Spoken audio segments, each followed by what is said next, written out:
Word to word ടെലിവിഷൻ്റെ wellness പ്രോഗ്രാമിലേക്ക് എല്ലാവർക്കും സ്വാഗതം.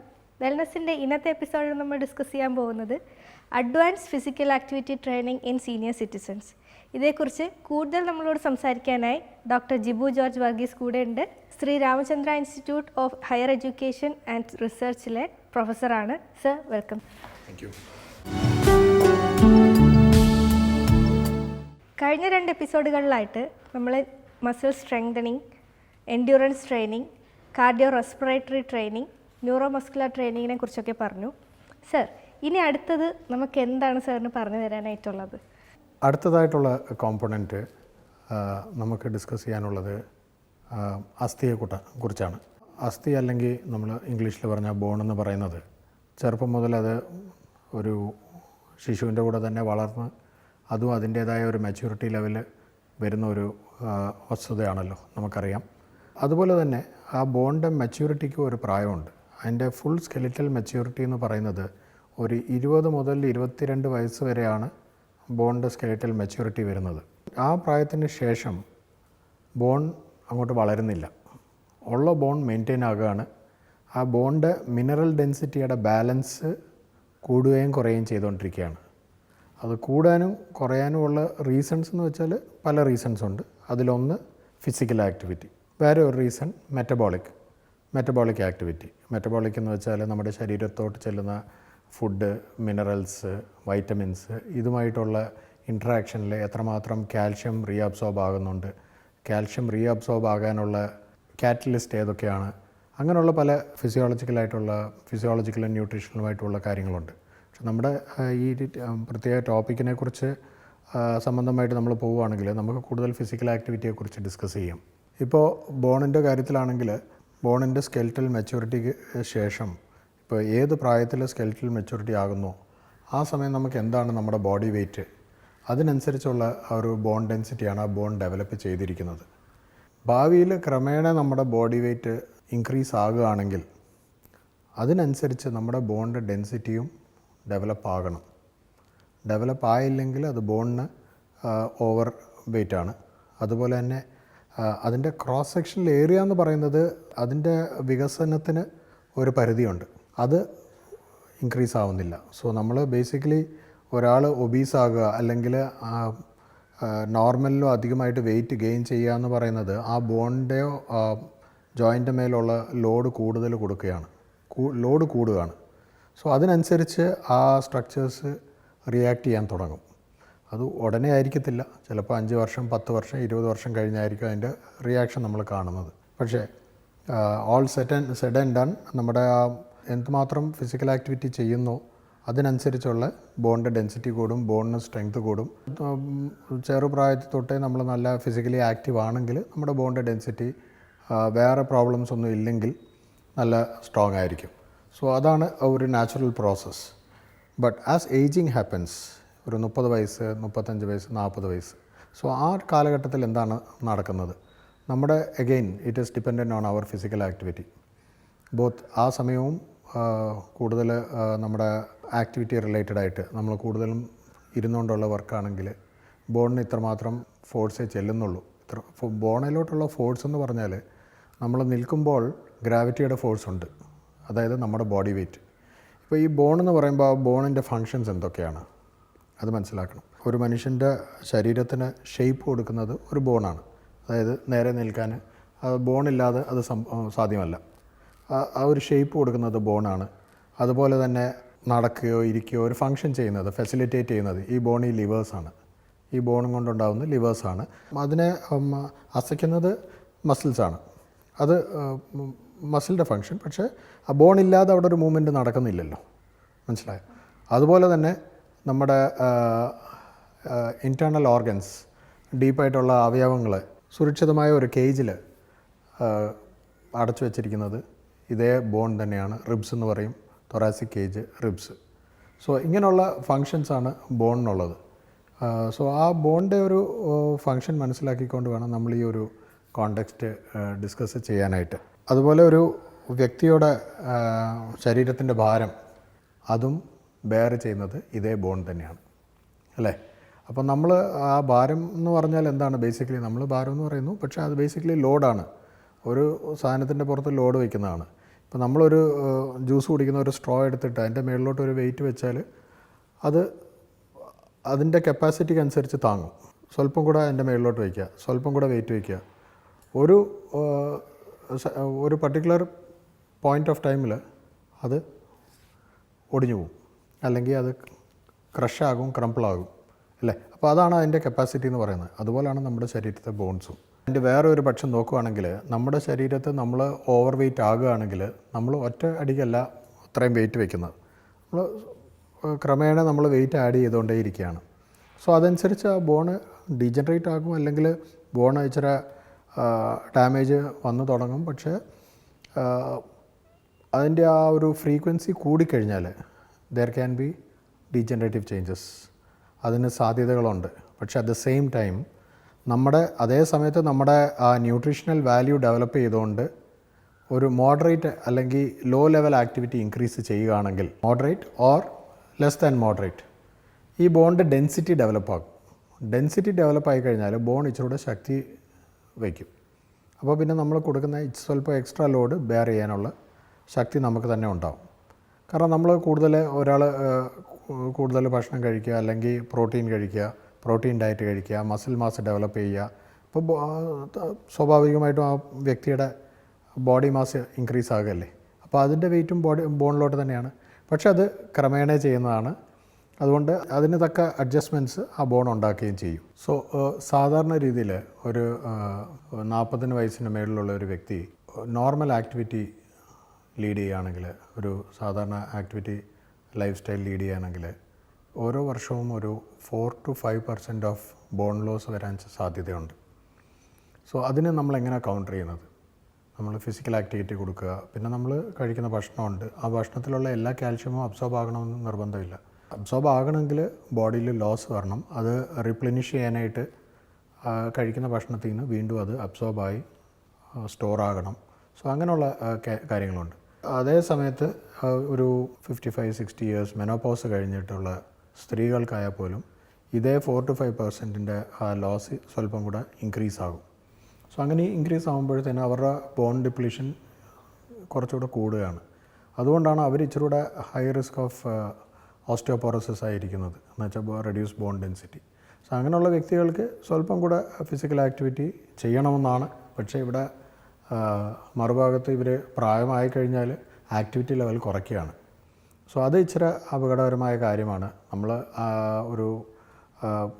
എന്തെല്ലാം ട്രീറ്റ്മെൻറ്റ് എടുത്താലും, ഫാർമക്കോളജിക്കൽ ട്രീറ്റ്മെൻറ്റ് ഏതെടുത്താലും, എന്ന് വെച്ചാൽ ഏത് കാൽഷ്യം ടാബ്ലറ്റോ ഏത് മെഡിസിൻ സാപ്പിട്ടാലോ അല്ലെങ്കിൽ വൈറ്റമിൻ ഡി ഇഞ്ചെക്ഷൻസ് എടുത്താലും നമ്മൾ അതിനായിട്ടുള്ള ആ ഫിസിക്കൽ ആക്ടിവിറ്റിയും എക്സ്പോഷർ ടു സൺലൈറ്റും എടുത്താലേ അതിൻ്റെ ഒരു ബേസിക് റിക്വയർമെൻറ്റ് മീറ്റ് ചെയ്യത്തുള്ളൂ.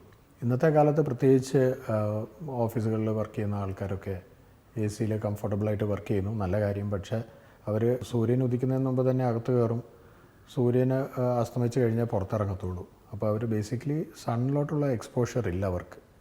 അങ്ങനെയുള്ള ഒരു സാഹചര്യത്തിൽ അറ്റ്ലീസ്റ്റ് ഓൺ വീക്കെൻഡ്സ് അവർക്ക് ഇച്ചിരി ഔട്ട്ഡോർ ആക്ടിവിറ്റി വളരെ ആവശ്യമാണ്.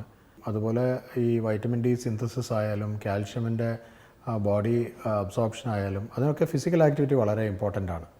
സോ അതുകൊണ്ടാണ് നമ്മളിവിടെ ഈ ഹോപ്പ് സീനിയർ സിറ്റിസൺ സെൻറ്ററിൽ ഈ കാണുന്ന ഫെസിലിറ്റീസ് എല്ലാം അല്ലാതെ തന്നെയും നമ്മൾ ഔട്ട്ഡോർ ഫെസിലിറ്റീസും ഉണ്ട്. വി ആർ ഓൾസോ മൂവിങ് ഔട്ട്ഡോറിൽ നമ്മൾ ഫെസിലിറ്റി ക്രിയേറ്റ് ചെയ്യുന്നുണ്ട്. അവിടത്തേക്കുള്ള ആക്ടിവിറ്റീസും ഉണ്ട്. ഈ ഒരു കാഴ്ചപ്പാടിലാണ് ഇന്നത്തെ ഇന്ത്യൻ പോപ്പുലേഷൻ സ്റ്റഡീസ് പറയുന്നത്, അതും എക്സ്പേർട്സ് പറയുന്നത്, കൂടുതൽ ശതമാനം ഇന്ത്യൻ പോപ്പുലേഷനും വൈറ്റമിൻ ഡി കുറവാണ്. പഠനം അങ്ങനെയാണ് പറയുന്നത്. നമ്മൾ ഏതൊരു കമ്പനിയിൽ നിന്ന് വന്ന് വൈറ്റമിൻ ഡി ലെവൽസ് ചെക്ക് ചെയ്താലും അങ്ങനെയാണ് കാണിക്കുന്നത്. So that's quite alarming. അത് സാധാരണമായിട്ട് അങ്ങനെ തള്ളിക്കളയാനും പറ്റത്തില്ല. സോ എന്തുകൊണ്ടാണ് അത് പറ്റുന്നത്? അതും നമ്മൾ ഇത്രയും വെയിലുള്ള രാജ്യത്ത്, ട്രോപ്പിക്കലായിട്ടുള്ള രാജ്യത്ത് നമ്മൾ താമസിക്കുമ്പോൾ, നമ്മുടെ കാലങ്ങൾ ചിലവഴിക്കുമ്പോൾ നമുക്കതിൻ്റെ ഒരു ഡെഫിസിറ്റ് കാണാൻ പാടില്ലാത്തതാണ്. പക്ഷേ നമ്മുടെ ലൈഫ് സ്റ്റൈൽ നമ്മൾ മാറ്റിയിരിക്കുന്നു. വെയിലടിക്കുന്നത് നമുക്കിഷ്ടമല്ല, കൂടുതലും ഇൻഡോർസ് പോകുന്നു. സോ അതിൻ്റേതായ സൈഡ് എഫക്ട്സ് ആണത്. So it is very important. അതുപോലെ തന്നെ ബോൺ റീമോഡലിങ്ങിനും അത് വളരെ ഇമ്പോർട്ടൻ്റ് ആണ്. സാർ, അപ്പോൾ ബോൺ റീമോഡലിങ്ങിനെ കുറിച്ച് പറഞ്ഞു, അതിനെക്കുറിച്ച് ഒന്ന് ഡീറ്റെയിൽ ആയിട്ട് പറയാമോ? ഈ ബോൺ റീമോഡലിങ്ങിന് ബേസിക്കലി പറയുന്നത് ഒരു പ്രായമുള്ള ഒരു വ്യക്തിയായാലും അല്ലെങ്കിൽ ചെറുപ്പക്കാരായാലും ഒരു ഫ്രാക്ചർ ആയിക്കഴിഞ്ഞാൽ അതിനുള്ള ട്രീറ്റ്മെൻറ്റ് എടുക്കും. അത് ഒരുപക്ഷെ കൺസർവേറ്റീവ് ആകാം, ഈ സ്പ്ലിൻ്റ് ഇട്ട് മാനേജ് ചെയ്യുന്ന രീതിയിലുള്ള കൺസർവേറ്റീവ് ട്രീറ്റ്മെൻറ്റ് ആകാം, അല്ലെങ്കിൽ ഓപ്പറേറ്റീവ് ട്രീറ്റ്മെൻറ്റ് ആകാം, സർജറി ചെയ്ത് പ്ലേറ്റ്സ് ആൻഡ് സ്ക്രൂസ് അല്ലെങ്കിൽ നെയിൽ വെച്ച് ഫിക്സ് ചെയ്യുന്നത്, അല്ലെങ്കിൽ പിൻസ് ഇട്ട് ഇൻസേർട്ട് ചെയ്ത് ഫിക്സ് ചെയ്യുന്നത്, അങ്ങനെയുള്ള സർജറികളിൽ ഓർത്തോപെഡിക് വേൾഡിൽ നമുക്ക് കാണാം അല്ലേ. സോ അങ്ങനെയുള്ള ഒരു സാഹചര്യത്തിൽ സർജറി ആയാലും കൺസർവേറ്റീവ് മാനേജ്മെൻറ്റ് ആയാലും അത് കഴിഞ്ഞ് ആ ഫ്രാക്ചറായ സ്ഥലത്ത് ബോൺ വളരും. ആ ബോൺ വളരുമ്പോൾ അതിൻ്റെ ആദ്യം ഉണ്ടായിരുന്ന അതേ ലൈനിലായിരിക്കത്തില്ല അത് വളരുന്നത്. മൊത്തത്തിലൊരു മാസമായിട്ട് ആ സ്ഥലത്ത് ഒരു മാസമായിട്ട് വളരും. പിന്നീട് ആ ബോൺ വളർന്ന് അത് മെച്യൂറായിട്ട് അതിൻ്റെ ലാസ്റ്റ് ഫേസ് എന്ന് പറയുന്നത് ഈ റീമോഡലിംഗ് ഫേസ് എന്ന് പറയും. അപ്പോൾ ബേസിക്കലി റീമോഡലിംഗ് ഫേസ് എന്ന് വെച്ചാൽ നമ്മൾ ഇപ്പോൾ നടക്കുമ്പോൾ നമ്മുടെ ലൈൻ ഓഫ് ഗ്രാവിറ്റി എന്ന് പറയും, നമ്മുടെ ശരീരത്തൂടെ നമ്മുടെ ബോഡിയുടെ വെയിറ്റ് പാസ്സാവുന്ന ലൈന് എല്ലായിടത്തും ഒരുപോലെ ആയിരിക്കണമെന്നില്ല.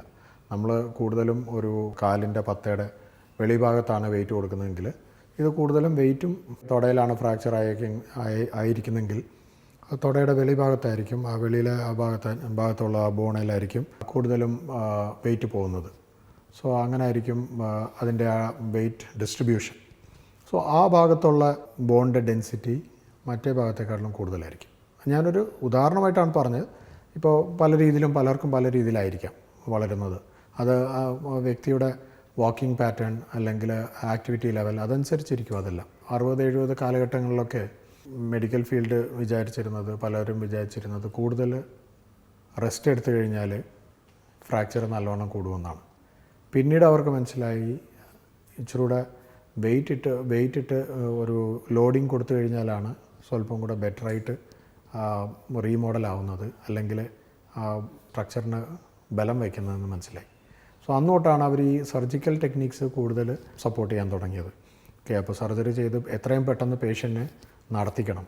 കൂടുതൽ റെസ്റ്റ് എടുത്ത് കിടത്തി കഴിഞ്ഞാൽ ബാക്കിയുള്ള ബോണിൻ്റെ ഡെൻസിറ്റിയും കൂടെ കുറയാൻ സാധ്യതയുണ്ട്. എന്നാലും ചില കേസുകളിലൊക്കെ റെസ്റ്റ് എടുക്കട്ടെ, ബെഡ് റെസ്റ്റ് മതിയെന്നൊക്കെ പറയാറുണ്ട്. അത് ചിലപ്പോൾ ഈ ഫ്രാക്ചർ വളരെ കോംപ്ലിക്കേറ്റഡ് ആയിട്ടുള്ള മൾട്ടിപ്പിൾ ഫ്രാക്ചർ ആയിരിക്കും, അല്ലെങ്കിൽ ബോൺ ലോസ് തന്നെ ഒത്തിരി കാണുമായിരിക്കും. ഓപ്പൺ ഫ്രാക്ചേഴ്സിൽ, സിവിയർ ട്രോമ കേസിലൊക്കെ, സിവിയർ ആക്സിഡൻറ്റ് കേസിലൊക്കെ നഷ്ടമായ ബോണിൻ്റെ ഭാഗം തന്നെ ഒരു 5 സെൻറ്റിമീറ്റർ 8 സെൻറ്റിമീറ്റർ ഒക്കെ ആകുമ്പോഴത്തേന് അത് ബോൺ റെസ്റ്റ് എടുത്തേ പറ്റൂ. കാരണം അതിനൊരു വേറെ പ്രൊസീജിയറാണ്, ലിംബ് റീകൺസ്ട്രക്ഷൻ സിസ്റ്റം എന്ന് പറയും. ഓർത്തോപെഡീഷ്യൻസ് ചെയ്യുന്ന ടെക്നിക്കാണത്. അതിൻ്റെ അവിടെയുള്ള ബോൺ റീമോഡലിംഗ് ടോട്ടലി ഡിഫറെൻ്റ് ആണ്. കാരണം അവിടെയും നമ്മൾ പിന്നെയും നഷ്ടപ്പെട്ട ബോൺ വളർത്തിയെടുത്തുകൊണ്ട് വരികയാണ്. പിന്നെ അത് മെച്യൂറായി റീമോഡലായി വരണം. അതേസമയത്ത് സാധാരണ ഒരു കോമൺ ഫ്രാക്ചർ പറഞ്ഞു കഴിഞ്ഞാൽ ഏണിൻ്റെ ഫ്രാക്ചർ എന്ന് പറയും, നട്ടലിൻ്റെ ഫ്രാക്ചർ അല്ലെങ്കിൽ ഏണിൻ്റെ ഫ്രാക്ചർ, അതിനൊക്കെ ട്രീറ്റ്മെൻറ്റ് എടുത്തു കഴിഞ്ഞിട്ട് അത് റീമോഡലായി വരാനായിട്ട് നമ്മൾ ഒരു പാതി വെയിറ്റ് അല്ലെങ്കിൽ weight sharing or partial weight ബെയറിങ്ങിൽ പാതി വെയിറ്റ് ഇട്ട് നടക്കുമ്പോഴത്തേന് ആ റീമോഡലിംഗ് കാര്യങ്ങളൊക്കെ നടക്കുന്നത്.